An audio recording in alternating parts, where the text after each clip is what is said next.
खम्मा गणी हाँ सगला ने मोकला राम राम सा। कमधज कुड़री कीरती माथे बांध्यो मोड़, रुड़ा कई जो राजवी रंग है पाबू राठौड़। करती करुण पुकारती देवल आई दौड़, बोल निभावो कमधों रंग पाबू राठौड़। गाया लावण घेरने चमरी फेरा चोड़, केसर चढ़ने कालमी रंग पाबू राठौड़। ठरको कीनो ठाकरों जटत लेवो छोड़, गाया खातिर गाबरू रंग है पाबू राठौड़। सोडी थोरी बिलखती चौथो फेरो चोड़, गाया खातिर गाबरू रंग है पाबू राठौड़। बालो लीनो भड़कतो चाल्या समरी छोड़, केसर घोड़ी कालमी रंग है पाबू राठौड़। मारण दुष्टी मोकड़ा समरी चाल्या समरी छोड़, केसर घोड़ी कालमी रंग है पाबू राठौड़। तो आप सबको पाबूजी महाराज की आज एक छोटी सी कविता सुनाई थी मैंने। आज हम राजस्थान के लोक देवता के बारे में अध्ययन करने जा रहे हैं, जिसमें आज हम अध्ययन करेंगे पाबूजी राठौड़ के बारे में। तो पाबूजी राठौड़ के बारे में अध्ययन करने से पहले मैं आप सबसे एक छोटी सी विनती करता हूं कि जो भी राजस्थान की कला संस्कृति का टॉपिक है, राजस्थान के लोक देवता, जिसका पहला टॉपिक आज हम लोक देवता के बारे में पढ़ते हैं पाबूजी राठौड़ का, तो आप सबसे इसमें मैं एक निवेदन करता हूं कि यदि मेरा ये वीडियो पसंद आता है तो जरूर मुझे कमेंट करके बताइएगा कि क्या मेरे द्वारा पढ़ाया गया पाबूजी राठौड़ का जो इतिहास है उसमें आपको कितना आनंद आया। तो चलिए मैं शुरू करता हूं आज का टॉपिक पाबूजी राठौड़ के बारे में। तो पाबूजी राठौड़ का जन्म, पाबूजी राठौड़ का जन्म, पाबूजी राठौड़ का जन्म 13वीं सदी में हुआ था। यानी कि कब हुआ था? तो लगभग जन्म हुआ था वो था 13वीं शताब्दी में, 13वीं शताब्दी में, यानी कि 1239 ईस्वी में। पाबूजी राठौड़ का जन्म 13वीं शताब्दी में यानी कि 1239 ईस्वी में हुआ था। और कहाँ हुआ था? तो जन्म स्थान है पाबूजी का वो है कोलू ग्राम, इनकी गांव का नाम है कोलू। काफी बार किताबों में कोलू मंड भी लिखा हुआ है, तो कोलू ग्राम या कोलू मंड एक ही बात है। कोलू ग्राम किस तहसील में पड़ता है? तो तहसील है फलोदी। कोलू ग्राम तहसील फलोदी, जिला जोधपुर। इनकी पाबूजी का जन्म स्थान पूछा जाता है तो कोलू ग्राम तहसील फलोदी, जिला जोधपुर में हुआ था। पाबूजी का वंश कहते हैं कि राठौड़ वंशज के हैं। पाबूजी कौन से किस वंशज के हैं? तो राठौड़ वंशज के थे पाबूजी। पाबूजी का वंश था वो राठौड़ वंशज था। और राठौड़ वंशज होते हैं राव सिंहा के, इनकी राव सिंहा जी का वंशज है। पाबूजी का जन्म है जो राठौड़ वंश हुआ था, जो राव सिंहा जी के वंशज माने जाते हैं। फिर आता है कि पाबूजी के पिता का नाम क्या था?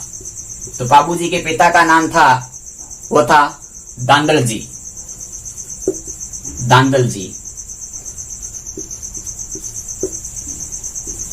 और पाबूजी की माता का नाम, तो पाबूजी की माता का नाम था कमला दे।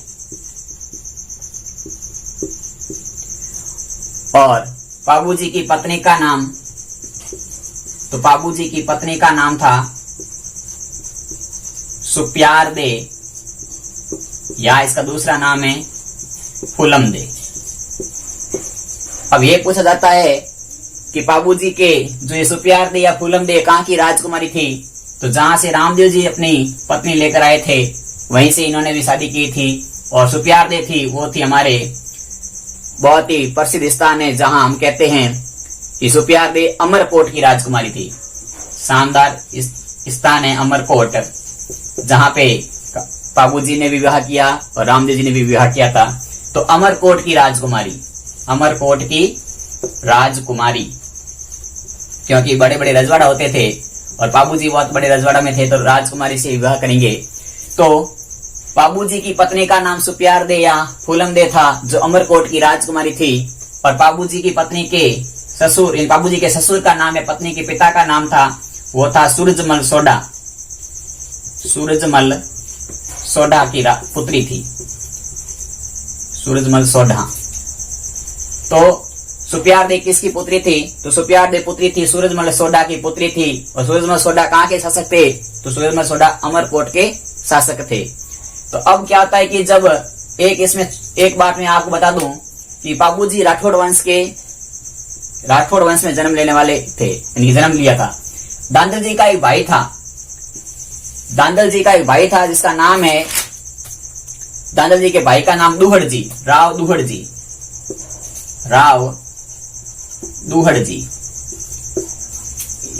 जी के बारे में आपके फैक्ट बताता हूं। ये राव दुहड़ जी वही व्यक्ति है, राव दुहड़ जी। तो राव दुहड़ जी क्या करते हैं कि राव दुहड़ जी भाग जाते हैं यहां से, मारवाड़ से, और कर्नाटक चले जाते हैं, राव दुहड़ जी। तो राव दुहड़ जी कौन है? तो राव दुहड़ जी है वो पाबूजी के पिताजी दांदल जी थे, दांदल जी के भाई थे। ये कर्नाटक चले जाते हैं, और कर्नाटक से जब वापस आते हैं तो कर्नाटक से नागणेची माता की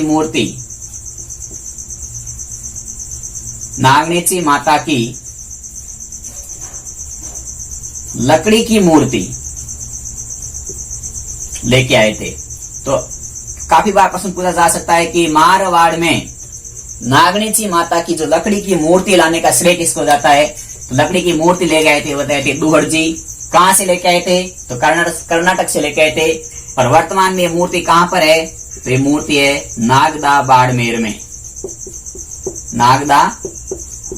जहां नागणेची माता का मंदिर बना हुआ है। तो पाबूजी के बारे में अभी और फैक्ट है कि एक बार आप इसका स्क्रीनशॉट ले लो, फिर मैं आगे और पढ़ाता हूं। तो इसके बाद हम पढ़ते हैं पाबूजी राठौड़ के बारे में।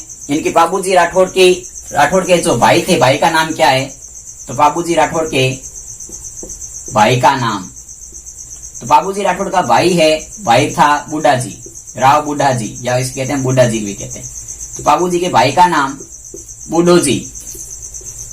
और पाबूजी का एक भतीज था, उस भतीज का नाम है रूपनाथ जी, या इसे हम कह सकते हैं जरडा जी। आपने नाम सुना होगा, जरडा जी का मंदिर भी कोल्लू में है, तो जरडा जी। तो पाबूजी का भाई बूढ़ो जी और भतीजा रूपनाथ जी, यही रूपनाथ जी है जो पाबूजी की मृत्यु का बदला लेता है, मृत्यु का बदला। इसलिए पूछा जा सकता है काफी बार कि पाबूजी की मृत्यु का बदला लेने वाले कौन थे? तो पाबूजी के भतीज रूपनाथ जी मूल नाम, और वर्तमान में इसको जानते हैं हम जरडा जी के नाम से जानते हैं। फिर आता है कि इसके बाद में हम आगे पढ़ते हैं पाबूजी के बारे में। और तो पाबूजी ने मारवाड़ में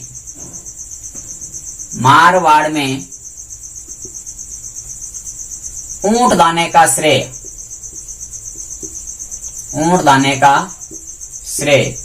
किसको जाता है? तो हो जाता है पाबूजी राठौड़ को। तो मारवाड़ में ऊंट दाने का श्रेय भी जाता है, हो जाता है पाबूजी राठौड़ को। इनकी पाबूजी राठौड़ मारवाड़ में ऊंट लेके आए, सबसे पहले ऊंट कह दो या सांड कह दो, इनकी सांड लाने का श्रेय भी पाबूजी राठौड़ को जाता है। अब ऊंट दाने का श्रेय पाबूजी को जाता है। तो ऊंट पालक जाति कौन सी है? तो ऊंट पालक जाति, ऊंट को पालन करने वाली ऊंट पालक जाति, जिसे हम रायका या रबारी कहते हैं, रायका या रेबारी। अब जब ये रायका या रेबारी ऊंट पालते हैं तो ऊंट बीमार भी पड़ेंगे, सीधी सी बात है, पड़ते भी तो हैं, हमारे घर में भी तो पशु पक्षी रखते हैं हम, तो भी बीमार पड़ जाते हैं। तो ऊंट पालने वाले जाति थी रायका या रेबारी। जब यहाँ घर में ऊंट बीमार पड़ जाओ तो ये पाबूजी की फड़ बोलते थे। जिस प्रकार से हम बाप जी को नारियल चढ़ाते हैं जब परीक्षा देने जाते हैं, तब या बिना परीक्षा देने जाते हैं भी चढ़ाते हैं कि ये बाप जी भलोस कर जो हमके थे बेड़ो पार कर दिया थोड़े इतर पे प्रसाद चढ़ावा।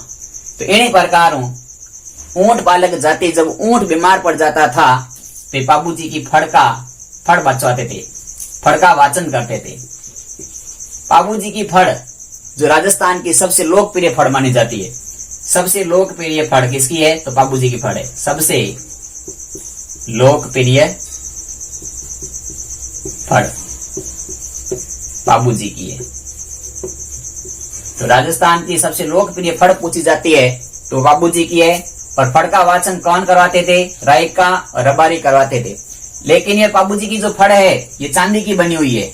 जहाँ जो मूल फड़ है वो चांदी की बनी हुई है। बाबूजी की मूल फड़ है वो चांदी की बनी हुई है। अब ये क्वेश्चन आता है कि बाबूजी की फड़ का वाचन कौन करता है?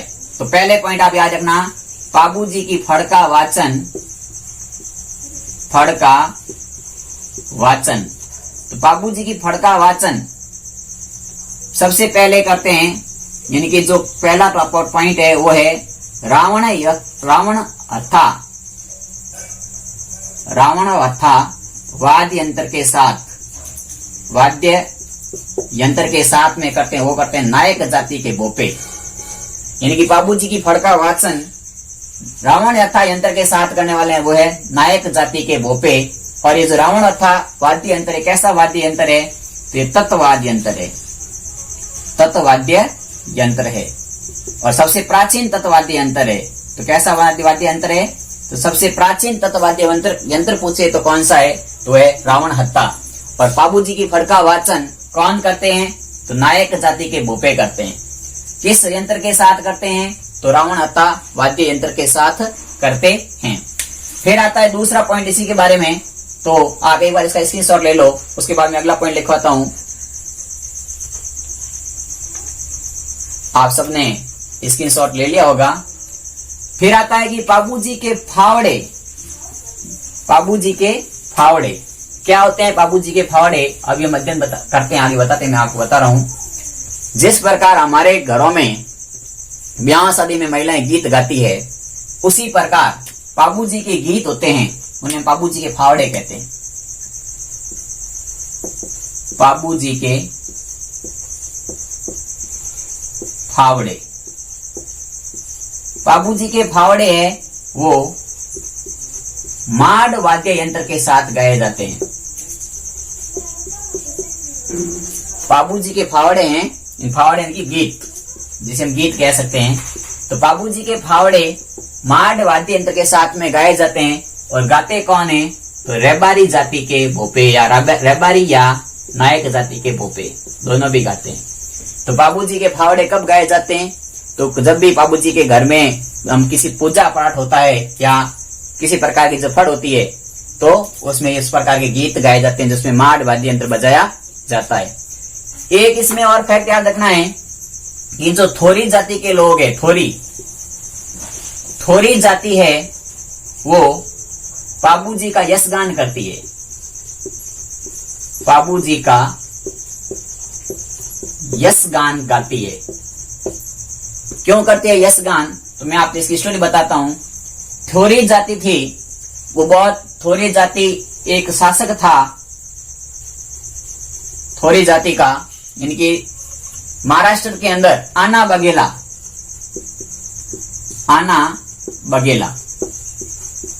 इस आना बघेला शासक इतना कड़क शासक था कि इसके 7, यहां से थोरी जाति के 7 भाई, थोरी जाति के 7 भाई थे, वो यहाँ चले आए थे कोड़ू गांव के अंदर। आना बघेला का शासन खतरनाक था क्योंकि यहाँ पर ये बहुत ही खतरनाक शासक था जो छूआछूत के अंदर भेदभाव रखता था, यानी कि छोटी मोटी जात के ऊपर ये अत्याचार करता रहता था आना बघेला।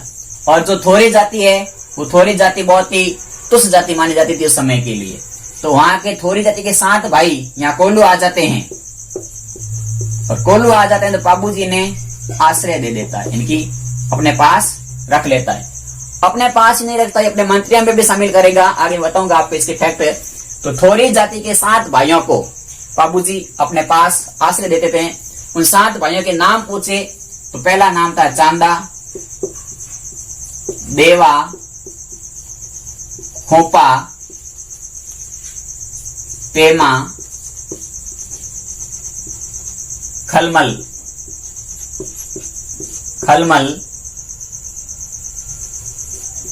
खुंदार और सांचल। ये 7 भाई है। चांदा, देवा, खूपा, पेमा, खलमल, खुंदार, सांचल, ये 7 भाई बाबूजी के पास में आ जाते हैं और इनको आश्रय दे देते हैं। इसीलिए ये बाबूजी के यशगान करते हैं और साथ में यंत्र कौन सा बजाते हैं तो सारंगी, यानी कि सारंगी बजा करके बाबूजी का यशगान करने वाली जाति है वो है थोरी जाति। और थोरी जाति इनका यशगान क्यों करती है? क्योंकि बाबूजी ने इनको आश्रय दिया था। ये 7 भाई वहां से आ गए थे, जहां आना बगैर का शासन था वहां शासन छोड़ करके यहाँ आ गए थे और इन्होंने किसी प्रकार की छूआछूत न करते हुए अपने महल में इनको आश्रय दे दिया था। इसीलिए इसका यशगान करते हैं और इस यशगान को कहते हैं पाबू धनी की वाचना। यानी कि जो ये थोरी जाति के गीत गाते हैं ये कहते हैं हम क्या करते हैं तो थोरी जाति के कहते हैं हम पाबू धनी की वाचना करते हैं। पाबू धनी की वाचना, तो पाबू धनी की वाचना भी सारंगी वाद्य यंत्र के साथ में की जाती है थोरी जाति के द्वारा। तो क्या होता है कि मैंने 3 यंत्र बताया आपको। इसमें पहला यंत्र बताया था मैंने रावण हत्था, दूसरा बताया मैंने मांड और तीसरा बताया सारंगी। तो रावण हत्था है जो नायक जाति के भोपे बाबूजी की फड़ वाचन करते समय बजाते हैं। मांड है जो बाबूजी के फावड़े गाए जाते हैं तब बजाया जाता है और सारंगी है जो बाबू धनी की वाचना थोरी जाति के लोग करते हैं तब बजाते हैं। तो एक बार आप इसका स्क्रीनशॉट ले लो, उसके बाद आगे पढ़ते हैं कुछ और फैक्ट।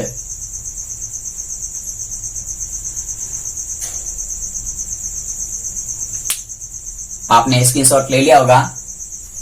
अब क्या होता है कि बाबूजी राठौड़ के कुछ उपनाम भी, बहुत सारे उपनाम है, अलग अलग लोगों ने इनको अलग अलग नाम से भी पुकारा है। तो कुछ उपनाम है जो काफी बार पूछे जाते हैं, तो मैं आपको उपनाम बताता हूँ बाबूजी राठौड़ के उपनाम। तो बाबूजी राठौड़ के उपनाम है कि सबसे पहले तो गायों के मुक्तिदाता, क्योंकि ये शहीद हुए थे गायों की रक्षा करते हुए, तो गायों के मुक्तिदाता। दूसरा आता है ऊंटों के देवता, क्योंकि ऊंट बांधने का श्रेय भी बाबूजी राठौड़ को ही जाता है मारवाड़ में।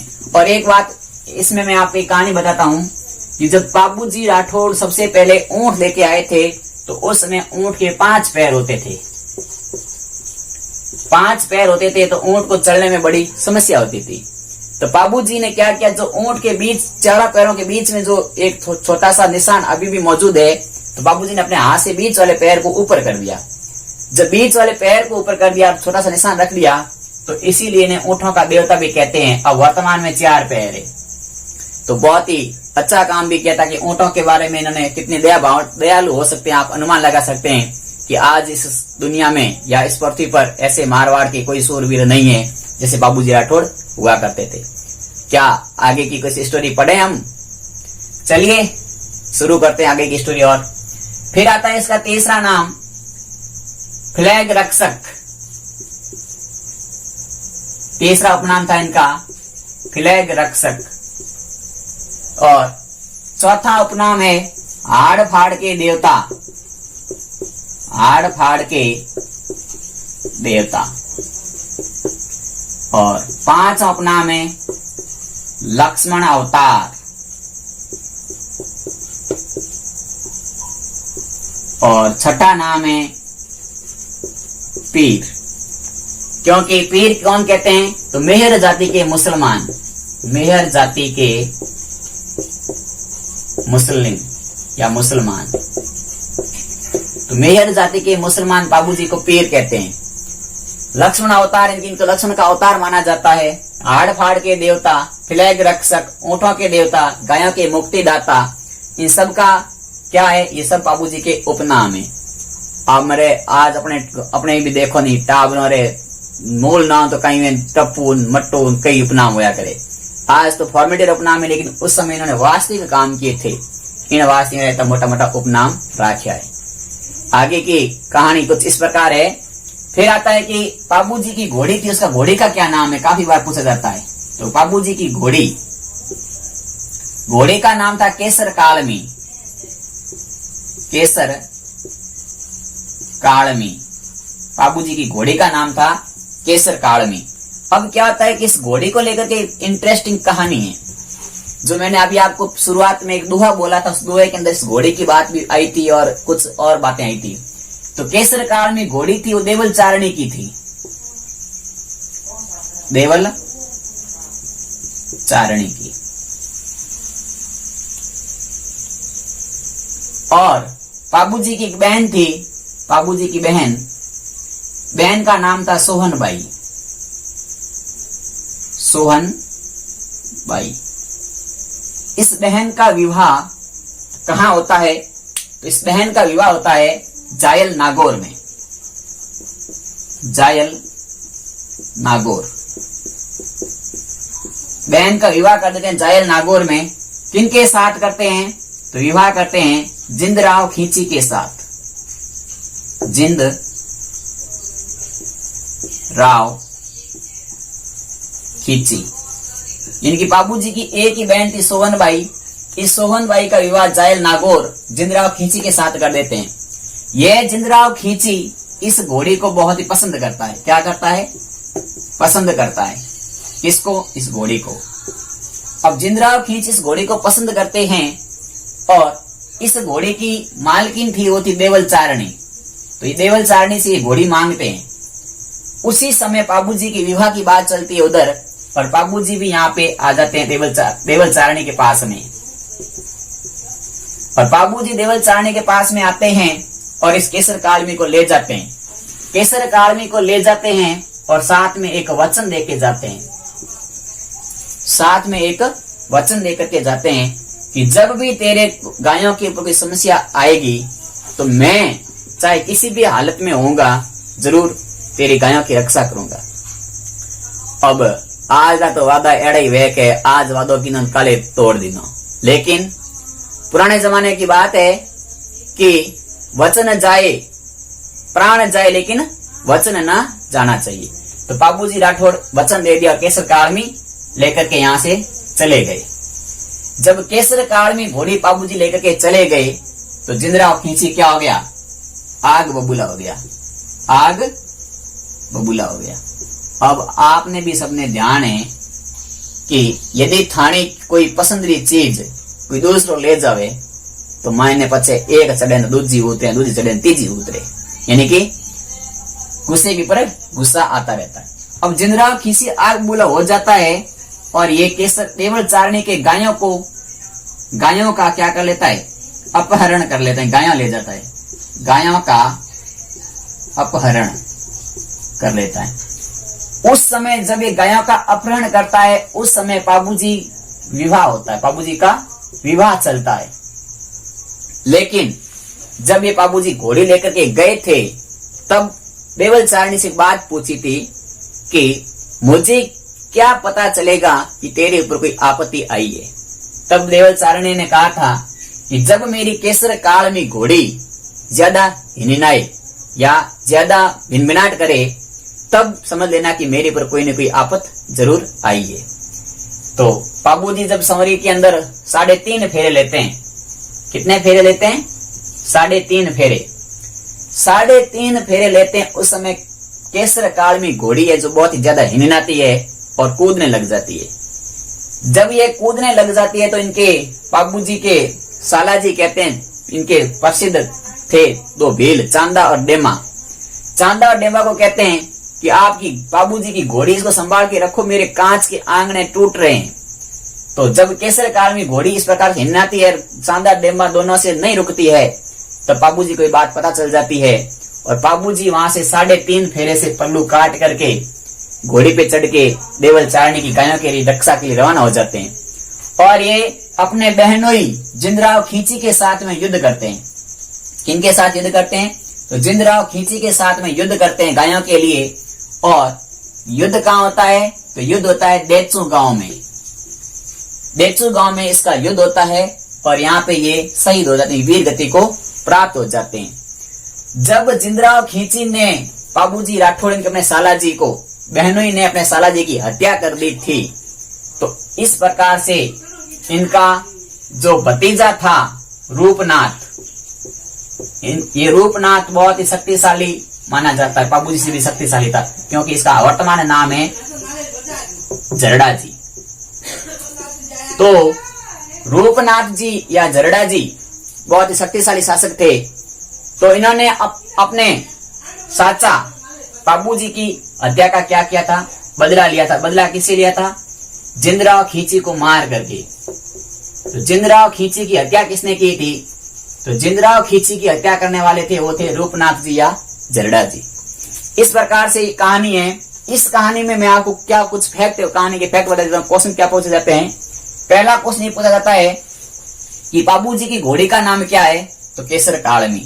दूसरा क्वेश्चन पूछा जाता है कि घोड़ी किसकी थी? तो देवल चारणी की थी। फिर आता है कि घोड़ी को चाहने वाला कौन था? तो जिंदराव खींची। फिर आता है कि जिंदराव खींची बाबू जी के क्या लगता है? तो लगता है बहनोई। बहनोई। फिर आता है कि बाबू जी की बहन का नाम क्या है? बहनोई है तो बहन तो होगी, तो बहन का नाम है सोहनबाई। सोहनबाई का विवाह कहाँ किया गया था? जायल नागौर में। फिर आता है कि बाबू जी कितने फेरे लेते हैं विवाह के अंदर, और उसके बाद वो गायों की रक्षा में जाते हैं। तो 3.5 फेरे लेकर के वो गायों की रक्षा के लिए चले जाते हैं। और बाबू जी की इसी बलिदान के याद में, इसी कुर्बानी के याद में आज हमारे मारवाड़ क्या पूरे जहां पर भी सांस्कृतिक की संस्कृति कुछ मौजूद है, जैसे विवाह के फेरे होते हैं वो 4 फेरे में ही पूरा हो जाता है।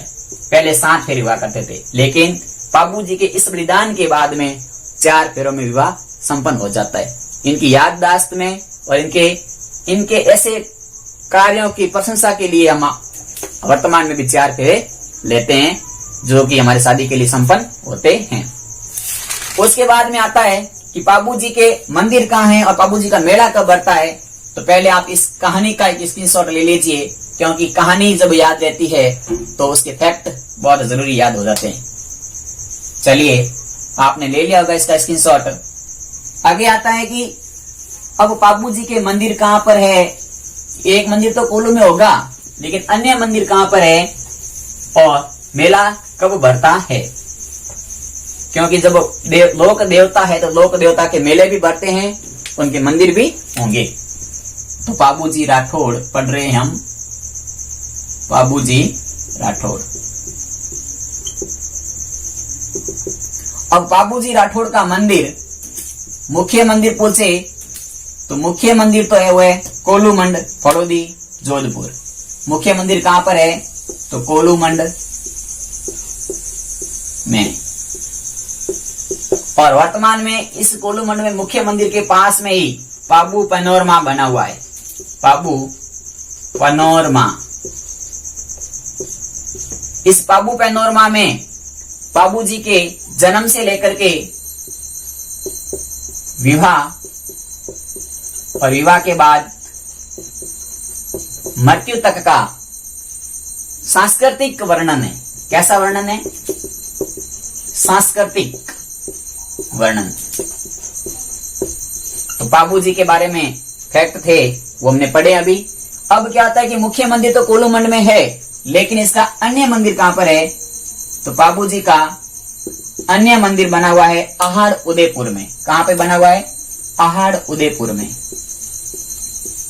आहाड़, जो कि वर्तमान उदयपुर में है। अब ये अन्य मंदिर आहाड़ उदयपुर में बना हुआ है। तो आहाड़ क्या है? तो आहाड़ गुहिल वंश की द्वितीय राजधानी थी। द्वितीय राजधानी। तो पहली राजधानी कौन सी थी? गुहिल वंश की प्रथम राजधानी भी आपको याद रहनी चाहिए, नागदा। और गुहिल वंश की तृतीय राजधानी थी चित्तौड़गढ़, जो कि मेवाड़ की राजधानी, मेवाड़ गुहिलों का ही था। तो मेवाड़ के गुहिल वंश की द्वितीय राजधानी थी वो थी आहाड़, जो गुहिल वंश की द्वितीय राजधानी थी। प्रथम राजधानी थी नागदा और तृतीय राजधानी थी चित्तौड़गढ़, जो जैतर सिंह ने बनाई थी, जैतर सिंह। तो इस प्रकार से मैंने एक फैक्ट बताया आपको कि द्वितीय जो बाबूजी राठौड़ का अन्य मंदिर है वो है आहाड़ के अंदर। आहाड़ से संबंधित फैक्ट एक था कि गुहिल वंश की द्वितीय राजधानी, मेवाड़ की दूसरी राजधानी मानी जाती है। अब यह था कि आहाड़ के अंदर इसके मंदिर तो बना ले तो कौन किसी पुजारी है? तो नायक आराध्य देव है। आहाड़ के जो भील थे वो अपना पाबू जी को आराध्य देव मानते हैं, आराध्य देव। यानी कि जो आहाड़ जाति के भील थे वो उन्होंने पाबू जी को अपना आराध्य देव मान लिया। अब भीलों के आराध्य देव तो पाबू जी है, तो भीलों की आराध्य देवी कौन सी है? तो भीलों की आराध्य देवी, आहाड़ के भीलों की आराध्य देवी है वो है आजमा माता। आराध्य देवी का नाम क्या है? आमजा माता, आमजा माता। तो आपको ये फैक्ट भी एक याद रखना है। एक फैक्ट ये, यानी कि आहाड़ के अंदर जो मंदिर बना हुआ है उस मंदिर के पुजारी कौन है? तो भील जाति के वो आराध्य देव मानते हैं। मारवाड़ में तो इसको भील तो आराध्य देव मानते हैं बाबू जी को, लेकिन जो रबारी जाति के वो भी इनको आराध्य देव मानते हैं कि ऊंटों के रक्षक है और ऊंट बीमार होने पर इनकी सेवा की जाती, इनकी विपड़ बोली जाती है। तो एक बार आप इनका स्क्रीनशॉट ले लो जल्दी से मंदिरों के बारे में। और बाबू जी का मेला कब बढ़ता है? तो मैं मेले का भी फैक्ट बता देता हूँ आपको। बाबू जी का मेला चैत्र अमावस्या को भरा जाता है। तो बाबू जी का मेला कब भरा जाता है? तो बाबू जी का मेला चैत्र अमावस्या को भरा जाता है। एक फैक्ट ये भी हो गया, यानी कि बाबू जी का मेला चैत्र अमावस्या को भरा जाता है। लेकिन हमारा जो नया वर्ष होता है, हिंदी महीने की शुरुआत तो चैत्र कृष्ण पक्ष से होती है, हिंदी महीनों की शुरुआत चैत्र कृष्ण पक्ष से होती है, लेकिन जो नव वर्ष की शुरुआत होती है वो होती है चैत्र शुक्ल पक्ष से। और ऐसा माना जाता है कि 22 मार्च, कौन सी तारीख में तारीख बताता हूं आपको, 22 मार्च 1957, 22 मार्च 1957 जब हमारे यहाँ पर पंडित जवाहरलाल नेहरू की सरकार थी, उस समय मेघनाथ शाह की सिफारिश पर, मेघनाथ शाह आयोग आया था, उस आयोग की सिफारिश पर शक संवत उसको मान्यता दी गई थी, जो कि हमारा वर्तमान में उसको राष्ट्रीय पंचांग कहते हैं। तो भारत का राष्ट्रीय पंचांग क्या है? तो राष्ट्रीय पंचांग, ये आप साइड में याद रखना, वो है शक संवत। और इस शक संवत की मान्यता कब मिली थी? शक संवत को मान्यता मिली थी 22 मार्च 1957 को मेघनाथ शाह आयोग की सिफारिश पर। तो बाबू जी का मेला चैत्र अमावस्या को भरा जाता है। अब कुछ ग्रंथ है बाबू जी के, उन ग्रंथों की अध्ययन करते हैं। इससे पहले आप स्क्रीनशॉट ले लो इसका एक बार जल्दी से, फिर मैं बाबू जी के प्रमुख ग्रंथों के बारे में आपको लिखवा देता हूं। आप सबने स्क्रीनशॉट ले लिया होगा।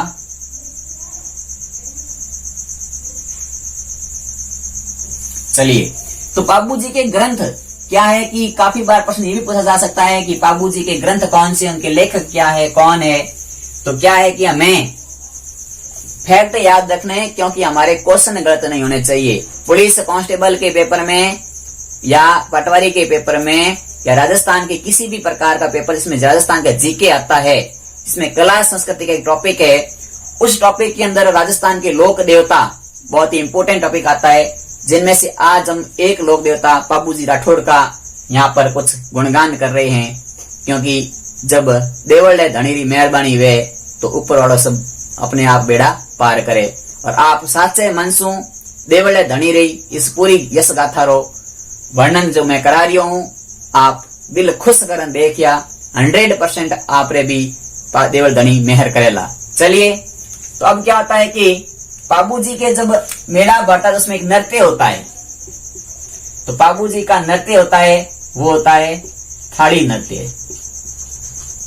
कैसा नृत्य होता है? थाली नृत्य।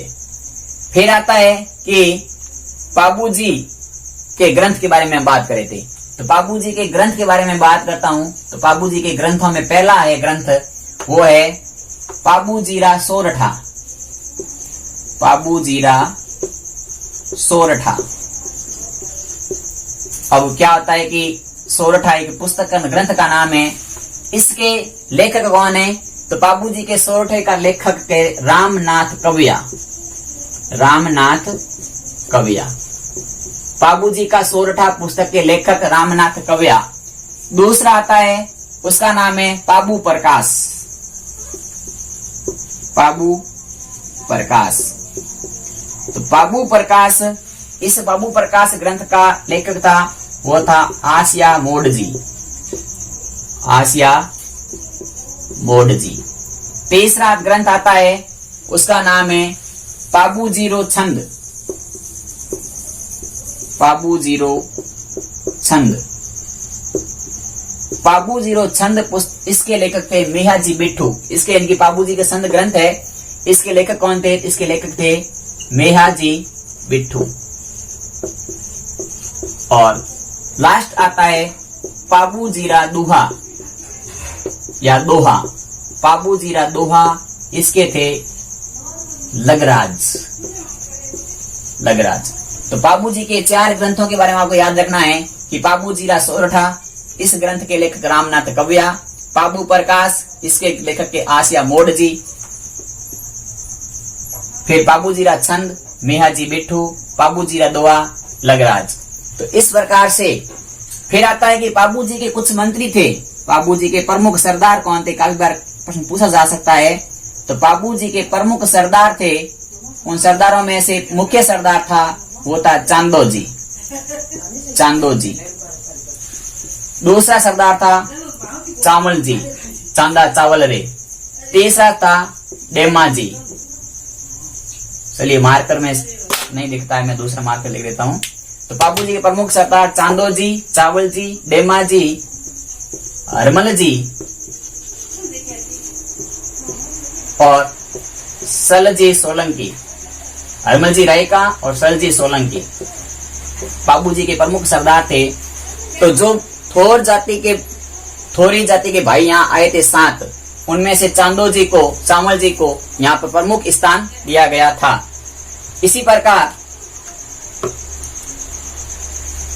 प्रकार क्या होता है कि पाबूजी के अपने यश गाथा का गुणगान किया। तो आप सबको यह वीडियो जरूर पसंद आया होगा, क्योंकि लोक देवता के पढ़ने के लिए हमें कुछ कहानियां और थोड़ी सी डायलॉग बाजी या मारवाड़ी में जोक हो जाए। कहते हैं कि कभी कभी पत्थरों पे भी किसी के नाम इस प्रकार से रखे जाते हैं कि जो बहुत ही महान होते हैं। और हमारे राजस्थान की धरा ऐसी धरा है कि यहाँ पर पत्थर रख करके हम उसको भगवान मान लेते हैं और उनके आगे शीश झुकाते हैं।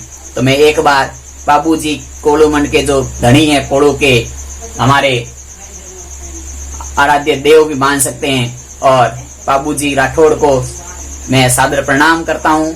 और आप सबसे निवेदन करता हूं कि पाबूजी राठौड़ की यशगान आप जरूर देखना और सच्चे दिल से देखना, ताकि आपको पाबूजी राठौड़ जरूर आपके ऊपर मेहर करेंगे और आपका सिलेक्शन चाहे वो किसी भी प्रकार का एग्जाम हो उसमें जरूर कराएंगे। धन्यवाद। यदि वीडियो पसंद आया है तो लाइक करना, शेयर करना और सब्सक्राइब करना।